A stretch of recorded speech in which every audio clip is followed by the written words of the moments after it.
नमस्कार, मैं हूं प्रमोद और आप देखना शुरू कर चुके हैं दी-सड़कनामा.com। इस वक्त मैं मौजूद हूं हल्का बड़ौदा में और मेरे साथ इस वक्त ये कहूँगा कि प्रोफेसर डॉक्टर विजय कायत हैं। पूर्व में सिरसा की चौधरी देवीलाल यूनिवर्सिटी से वाइस चांसलर रहे हैं और आज दी-सड़कनामा.com की टीम भारतीय जनता पार्टी के कार्यालय में है और इस कार्यालय में हमें मिले डॉक्टर विजय कायत। हम इनसे चर्चा करते हैं। डॉक्टर साहब, चुनाव हो रहा है और बेसिकली आप भी रोहतक से ही हैं। इस चुनाव को लेकर के क्या परिस्थितियां चल रही हैं? यहाँ के अगर मतदाताओं की बात करें तो इस चुनाव में है वो किस तरह से जो है नतीजे आएंगे, क्योंकि आप पेशे से प्रोफेसर रहे हैं और यहाँ के मुद्दों और उस व्यवस्था के बारे में बहुत अच्छे से आप जानते हैं, तो क्या कहना चाहेंगे? देखिए, पिछले करीब 6 वर्षों से, जब से पहले सरकार बनी थी 2014 में और आज 2019 के बाद जो सरकार बनी है, इस बीजेपी पार्टी के तत्वावधान में, इसकी लीडरशिप में, इसके विज़न में एक चेंज है। और वो चेंज ये है कि आम जो कमज़ोर तबके हैं, वंचित समाज के लोग हैं, युवा वर्ग है, महिलाएं हैं, समाज के ज़्यादातर जो तबके हैं, उनका रुझान जो है ना कि देश की ओर, समाज की ओर, प्रदेश की ओर बढ़ा है। और ये सब कर पाए हैं क्योंकि इनके पास एक विज़न है भारतीय जनता पार्टी के पास। आप ये देखें कि नेशनल लेवल पर जब राष्ट्र का मुद्दा आता है, भारतीय जनता पार्टी ने वो विचार दिया जिससे हम लोग अपने देश पर गर्व करने लगे हैं। एकेडमिक्स के मामले में, शिक्षा के मामले में निरंतर हम लोगों को खुशी होती है। हरियाणा के अंदर भी आप कितनी एजुकेशनल इंस्टीट्यूशंस, लड़कियों के लिए अलग से कॉलेजेस बनाए हैं, है ना। और जैसे इसी एरिया के लिए लो, अभी आप जनता कॉलेज बुटाना है, यहाँ पर बहुत पुराना कॉलेज है, ध्वजाराम जी ने, इन लोगों ने, सामाजिक कार्यकर्ताओं ने, लोगों ने एस्टैब्लिश किया था। इस सरकार ने यहाँ की शिक्षा को मद्देनज़र रखते हुए, क्योंकि ये एजुकेशनली ये बैकवर्ड इलाका रहा है, तो मैं तो एक एकेडमिशियन होने के नाते मैं ये समझ पा रहा हूँ कि किसी इलाके को, किसी समाज को, युवाओं को अगर उभारना है, उनकी कल्चर को, उनकी एकेडमिक्स को अगर बढ़ाना है, तो उस एरिया में एजुकेशनल इंस्टीट्यूशन स्थापित करो। और जनता कॉलेज बुटाना को आज माननीय मुख्यमंत्री मनोहर लाल जी ने यूनिवर्सिटी डिक्लेयर किया है, तो निश्चित रूप से इस एरिया में शिक्षा का विकास होगा। हालांकि यहाँ गोहाना के पास महिला यूनिवर्सिटी भी है, लेकिन वो केवल महिलाओं के लिए, लड़कियों, बेटियों के लिए शिक्षा है वहाँ पे। तो इस एरिया में एक अच्छे एजुकेशनल इंस्टीट्यूशन की ज़रूरत थी, यहाँ ज़रूरत भी थी, लोगों की डिमांड थी। तो और इंफ्रास्ट्रक्चर जितना विकसित हुआ है हरियाणा में माननीय मनोहर लाल मुख्यमंत्री जी के नेतृत्व में, उतना कभी भी डेवलपमेंट नहीं हुआ है। कोई ऐसा क्षेत्र नहीं है। अभी भी आप देख रहे हैं, कल ही आपने टीवी चैनल्स देखे होंगे, सभी जिलों में अनेक प्रकार के विकास कार्यों के लिए माननीय मुख्यमंत्री जी ने ऑनलाइन पैसे जो होने के सैंक्शन किए हैं, हल्का वाइज, डिस्ट्रिक्ट वाइज। और किसी में 60 करोड़, किसी में 70 करोड़, किसी में 50 करोड़, किसी में 100 करोड़, इतना तेज़ी से विकास हो रहा है। तो हमें ये लगता है कि हम समाज के उस जागरूक वर्ग में आते हैं, शिक्षित होने के कारण, शिक्षाविद होने के कारण। तो इस समाज में हम वंचित समाजों की मैं अब ज़्यादातर बात करूँगा, कमज़ोर तबकों की बात करूँगा, उनका विकास सुनिश्चित यहाँ हुआ है। तो हमारी एक नैतिक ड्यूटी बनती है, मॉरल ड्यूटी बनती है कि इस सरकार का सहयोग करें, इस पार्टी का हम सहयोग करें, और उसमें हम लोग काम भी कर रहे हैं। मैं पिछले सी सरकार में जब बीजेपी का मैनिफेस्टो बना था, तो उसमें मैनिफेस्टो कमेटी में भी था मैं, हमने मैनिफेस्टो ड्राफ्ट किया था और उसी ड्राफ्ट मैनिफेस्टो को बाद में इम्प्लीमेंट किया। मैं आपको बताऊं, बहुत सारे ऐसे इश्यूज़ थे, जैसे आजकल सक्षम युवा का इशू आ रहा है। जो बच्चे पढ़े लिखे हैं, +2 पास हैं, BA पास हैं, उनको 6,000 9,000 रुपये का कॉन्सेप्ट जो था उनको देने की बात, ताकि वो बेरोज़गारी एक तरह से की जो मार झेल रहे थे वो कम हो, और जब तक नौकरी नहीं लगती है वो वहाँ उनसे कुछ मिलता रहे। तो फाइनेंशियल एड वहाँ मिल रही है सक्षम युवा की, वो हमारा ही कॉन्सेप्ट था, मेरा अपना कॉन्सेप्ट था वो। और इसी तरह से कई प्रकार की जो योजनाएं ये लेकर आए हैं वो यूनिक हैं, वो अद्वितीय हैं। इस तरह की योजनाएं पहले सरकारों ने, किसी के पास कोई विजन था ही नहीं।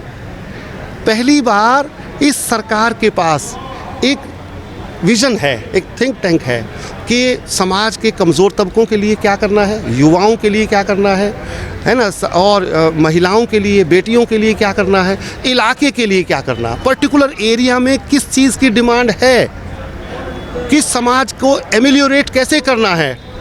This party, the leadership of this party has that vision, and we feel proud of this vision of this party.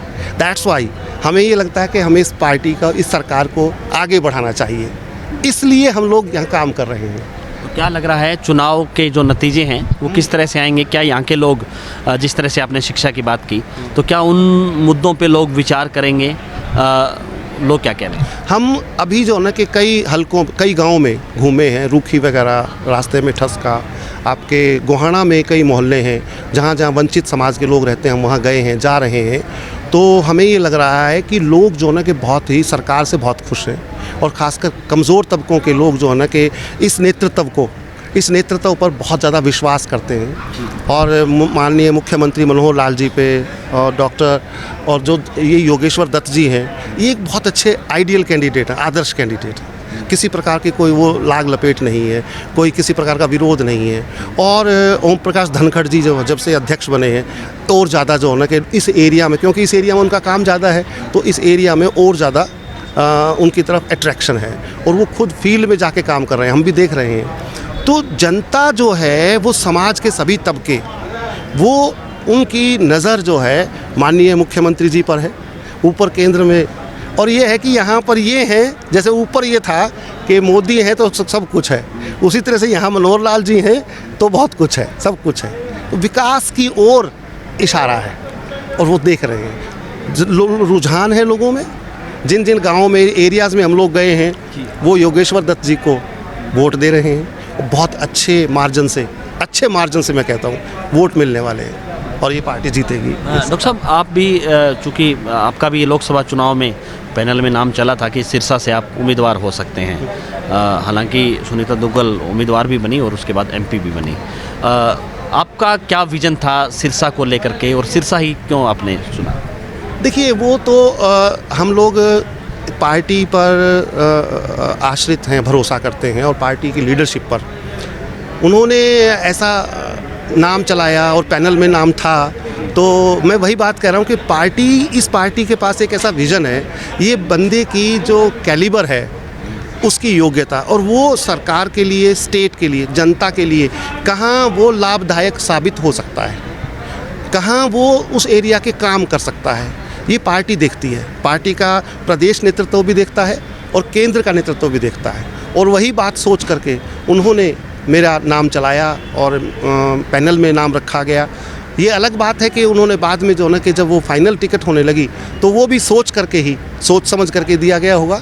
और सुनीता जी भी अपनी ही हैं, अपने समाज की बेटी हैं और स्टेट की बेटी हैं, तो उनको उन्होंने टिकट दिया है तो वो ठीक दिया है, उसको हमें उसमें खुशी है। और वो तो पार्टी की लीडरशिप का है, वो जहाँ भी हमें काम पर लगाएंगे या जो दायित्व देंगे, हमें वो दायित्व पूरा करना है। तो भविष्य की आपकी क्या नीति है? एमडीयू में आप प्रोफेसर हैं या किसी यूनिवर्सिटी में? वर्तमान में मैं एमडीयू में प्रोफेसर हूँ, और देश की कई एकेडमिक इंस्टीट्यूशंस में, यूनिवर्सिटीज़ में हम लोग जो है ना कि पैनल पर होते हैं, एक्सपर्ट पैनल पे यूजीसी में होते हैं और दूसरी बॉडीज़ में होते हैं, तो वहाँ हम काम कर रहे हैं। और एकेडमिशियन होने के साथ साथ समाज के भी काम करते हैं। मैं सामाजिक एक्टिविस्ट भी हूँ, सामाजिक कार्यकर्ता भी हूँ, बहुत लंबे समय से हूँ। पिछले 40 वर्षों से, जब हम युवा होते थे, स्टूडेंट होते थे, तभी से कॉलेज में, यूनिवर्सिटी में हम लोग समाज में काम करते रहे हैं। और आज भी मैं वंचित समाजों में, कमज़ोर तबकों में फील्ड में जाके काम कर रहा हूँ। एक और ख़ास बात है कि मैं बहुत लंबे समय तक मैंने दलितों पर, महिलाओं पर, खासकर हमारी दलित महिलाओं, बेटियों पर जो एट्रॉसिटीज़ होती रही हैं, उनकी आवाज़ उठाते रहे हैं हम लोग, उनके लिए लड़ते रहे फील्ड में जाकर। ये सरकार ऐसी है जो मुझे खुशी है और गर्व होता है बताते हुए कि माननीय मुख्यमंत्री मनोहर लाल जी की सरकार में हमारे दलित समाज पर कहीं कोई एट्रॉसिटी नहीं है। पहली बार उनको न्याय मिल रहा है, एक समरस समाज बन रहा है, समतामूलक समाज की ओर दिशा में। हम जो बाबा साहब डॉक्टर अम्बेडकर जिसको सपने को लेके चले, समतामूलक समाज को, या हम लोग जो है कि समरसता, यानी कि सभी समाज मिल कर के आगे बढ़ें। इस हरियाणा में, इस सरकार के अंदर पहली बार हम ये देख रहे हैं कि जाति विहीन समाज की ओर हम बढ़ रहे हैं। ये चुनाव जाति के नाम पर नहीं लड़े जा रहे हैं, जातियाँ टूट रही हैं, समाज जो है कि एकजुट हो रहा है, और समाज जो है समरस समाज बन रहा है। ये सब श्रेय जाता है यहाँ की लीडरशिप को। वर्तमान जो बीजेपी की लीडरशिप है और जो मिशन है, जो एक आइडिया, जिस आइडिया को लेकर के चल रहे हैं, जो इनके पीछे एक नैरेटिव है, वो नैरेटिव है कि समाज में जो पुराना सामंतवादी मूल्य हैं, जातिवादी मूल्य हैं, संकीर्णता है, इलाकावाद है और समाज में एट्रॉसिटीज़ हैं, वो सब धीरे धीरे ख़त्म होनी चाहिए। समाज एकजुट होकर के एक पायदान पर आकर के बढ़े।